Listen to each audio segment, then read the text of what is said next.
আসসালামু আলাইকুম। Welcome back to my channel.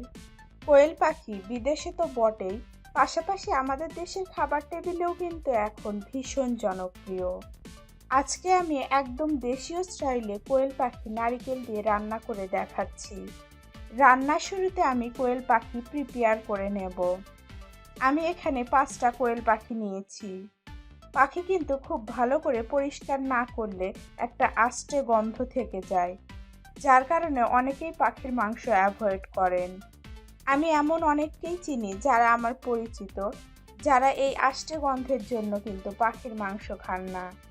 দেখতেই পাচ্ছেন আমি কিন্তু এভাবে পিচ করে কেটে ভালো করে পরিষ্কার করে নিয়েছি। যদিও এগুলো কেনার সময় পরিষ্কার ছিল, তারপরও আমি আবারও খুব ভালো করে পরিষ্কার করে নিয়েছি।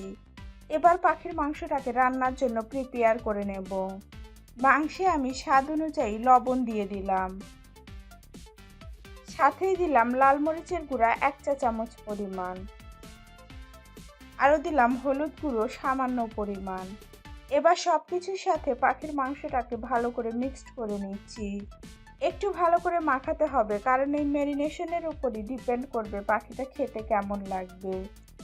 পাখিগুলো যদি খুব ভালোভাবে পরিষ্কার করেন আর মশলাগুলো যদি খুব ভালো করে পাখির সাথে মাখিয়ে নেন, তাহলে আমি গ্যারান্টি দিচ্ছি এই পাখিগুলো খেতে আপনার আর কখনোই আষ্টে গন্ধ লাগবে না। আমি একটু আপনাদের সময় নিয়ে দেখালাম, আশা করছি আপনারা বুঝতে পেরেছেন। পাখিটা মেখে নেওয়ার পর আমি কিছুক্ষণ অপেক্ষা করব। এর মধ্যেই আমি চুলায় তেল গরম বসিয়ে দিয়েছি পাখিগুলো ভেজে নেওয়ার জন্য। তেল গরম হয়ে এসেছে, এখন আমি পাখিগুলো দিয়ে দিচ্ছি।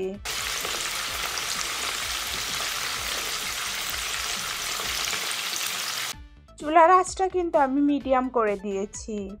আচ্ছা, আপনারা কি গ্রামের খড়ির চুলো রান্না কখনো খেয়েছেন? যদি খেয়ে থাকেন তাহলে বুঝবেন যে খড়ির চুলো রান্নাটা কতটা টেস্ট।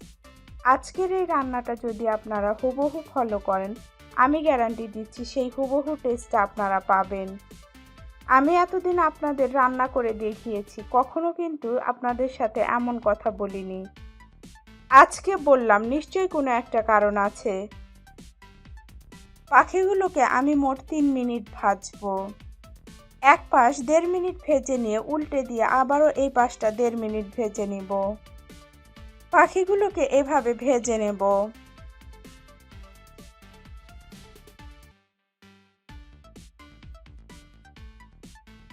খুব সুন্দর একটা গোল্ডেন কালার হয়ে এসেছে। এবার আমি পাখিগুলোকে তুলে নিচ্ছি। দেখুন, পাখিগুলো ভেজে নেওয়ার পর ঠিক এরকম হবে। এ পর্যায়ে আমি প্যানে তেল দিয়ে দিলাম কোয়েল পাখিগুলো রান্না করার জন্য। তেল গরম হয়ে গেলে আমি তেলে গরম মশলাগুলো দিয়ে দিচ্ছি।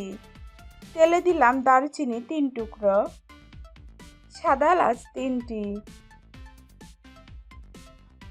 জিরা ফোড়নের জন্য।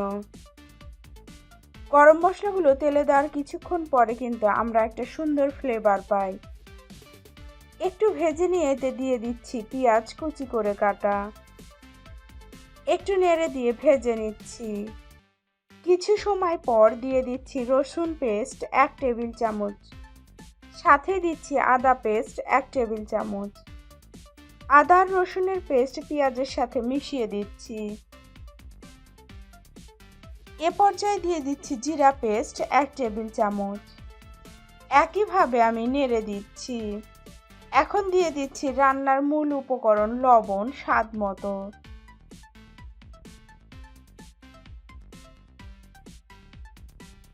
লবণটা সবকিছুর সাথে মিশিয়ে দিচ্ছি। এবার দিব গুঁড়ো মশলা। হলুদ গুঁড়ো 1 চা চামচ পরিমাণ, লাল মরিচের গুঁড়ো পরিমাণ মতো। এবার একটু পানি দিয়ে নেড়ে মশলাটাকে কষিয়ে নিচ্ছি। এ পর্যায়ে দিয়ে দিচ্ছি ধনিয়ার গুঁড়ো। একইভাবে নেড়ে দিয়ে মশলাটাকে কষিয়ে নিচ্ছি। মশলা কষানো প্রায় শেষ, মশলার গায়ে তেল উঠে এসেছে।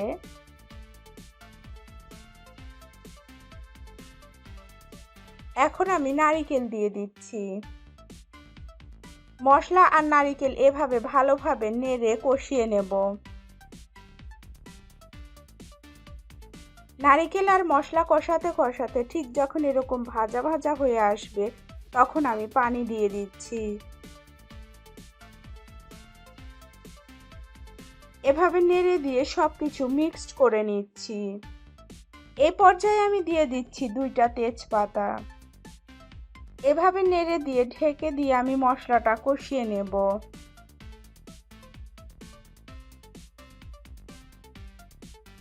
মাঝে মাঝে এভাবে ঢাকনা খুলে নেড়ে দিতে হবে।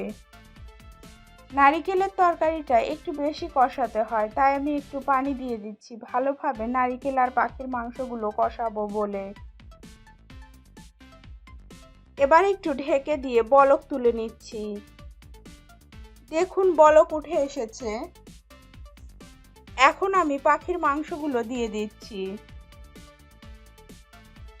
পাখির মাংসটা নারিকেল আর মশলার সাথে নেড়ে দিয়ে ভালোভাবে মিশিয়ে দিচ্ছি।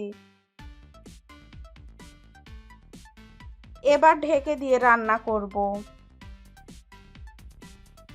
মাঝে মাঝে এভাবে ঢাকনা খুলে নেড়ে দিতে হবে। পাখিটাকে কিন্তু খুব ভালোভাবে কষাতে হবে, তা না হলে একটা গন্ধ থেকে যাবে। কষাতে কষাতে যখন এরকম ভাজা ভাজা হয়ে যাবে, দেখলেই খেতে ইচ্ছা করবে আর তেলও উঠে আসবে, তখন বুঝবেন কষানো হয়ে গেছে। আমার কষানো প্রায় হয়ে গেছে। এখন আমি এই পাখিগুলোকে সিদ্ধ হওয়ার জন্য পানি দিয়ে দিচ্ছি। কোয়েল পাখি দেখে নরম মনে হলেও রান্না করার পরে বেশ শক্ত হয়ে যায়, তাই আমি একটু পানিটা পরিমাণে বেশি দিয়ে দিচ্ছি। এবার কাজটা খুবই সহজ, ঢেকে দিয়ে রান্না করব। মাঝে মাঝে এভাবে ঢাকনা খুলে নেড়ে দিতে হবে। আবারও ঢেকে দিয়ে রান্না করব পাখির মাংসগুলো সিদ্ধ হয়ে আসা পর্যন্ত। দেখুন মাংসগুলো সিদ্ধ হয়ে এসেছে, খুব সুন্দর একটা ফ্লেভার ছড়াচ্ছে, ঠিক মায়ের হাতের খড়ির চুলোর রান্নার মতো। নারিকেলও তেল ছেড়ে দিয়েছে আর আমার রান্নাটা পরিবেশনের জন্য তৈরি হয়ে গেছে। দেখুন এটা কতটা লোভনীয় হয়েছে। এটা দেখতে যতটা সুন্দর হয়েছে, খেতে তার থেকেও বেশি টেস্টি। আপনারা এটা গরম গরম ভাত, চালের আটার রুটি, পরোটা, খিচুড়ি সবকিছুর সাথেই পরিবেশন করতে পারবেন। তবে আমার কাছে গরম গরম ভাতের সাথে এটা খেতে সবচেয়ে বেশি ভালো লাগে। আমি আশা করছি এই রান্নাটা আপনাদের কাছে ভালো লেগেছে। ভালো লাগলে অবশ্যই আপনারা বাসায় এই রান্নাটা করবেন। আর আপনাদের কাছে কেমন লাগলো অবশ্যই আমাকে জানাবেন। এই রান্নাটা আপনাদের পছন্দ হলে আপনাদের ফ্রেন্ডস আর ফ্যামিলির সাথে শেয়ার করবেন প্লিজ। আর যদি আমার চ্যানেলটা এখনও সাবস্ক্রাইব না করে থাকেন, প্লিজ আমার চ্যানেলটি সাবস্ক্রাইব করুন। সবাইকে অসংখ্য ধন্যবাদ। ভালো থাকবেন আর পাশে থাকবেন বিডি কুকিং ফুডের।